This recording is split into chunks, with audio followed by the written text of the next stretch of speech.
after the Thrawn Trilogy came out, which I have already reviewed in another video. Books were so popular that the author had to come up with a sequel, and so he wrote The Hand of Thrawn, which is this duology composed of Spectre of the Past that came out in 1997 and Vision of the Future, which was published in 1998. The books are set about 10 years after the events from The Last Command, which is the last book in the Thrawn Trilogy, or they are also set 15 years after the events of Return of the Jedi. As I've said in other videos, I think it's important to mention that these books belong to the Star Wars Expanded Universe or Legends, and I always like to explain in my videos what that means. The stories represented in these books are not canon. What we see in The Force Awakens and episodes 8 and 9 are considered what really happened to Han Solo, Princess Leia, and Luke Skywalker. But the books written by Timothy Zahn were considered before The Force Awakens came out as the true canon, as what really happened after Return of the Jedi. I hope that made sense. And this will be a video with minor spoilers. And I guess that's it for the introduction. Let's begin. I'll give you an overall summary of the first book of The Hand of Thrawn to give you an idea of what you can expect in these books, which are about 1,500 pages long.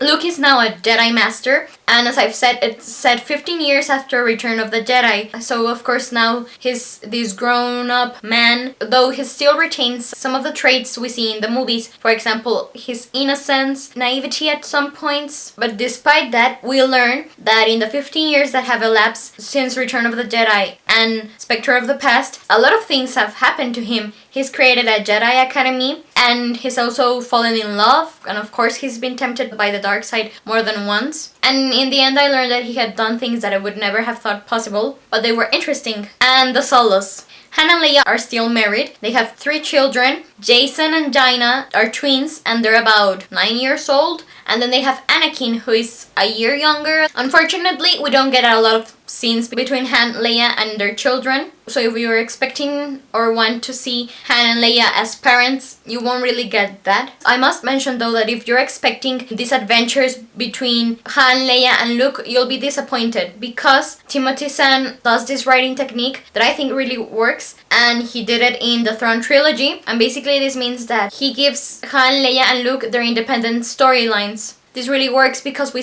really analyze and are given a lot of details as to the evolution of each character. And this is just an observation, but in a way, because we don't get to see Han, Leia, and Luke together, I got when reading The Hand of Thrawn this sort of Lord of the Rings vibe. And Han and Leia and Luke are sort of like the Fellowship of the Ring. They start to separate and each has to do their own thing. And that was interesting and I enjoyed it. In Vision of the Future, which is the second book, I was almost comparing Luke Skywalker to Frodo Baggins. I mentioned that Lando Calrissian also appears in these books, and Chewbacca only appears in the first one. In the second novel, he is out of the picture, but a good thing is that we meet again a lot of the original characters that Timothy Zahn came up with in the Thrawn Trilogy. We see again Mara Jade and Talon Karrde and Gilad Pellaeon. I think that's how his last name is pronounced.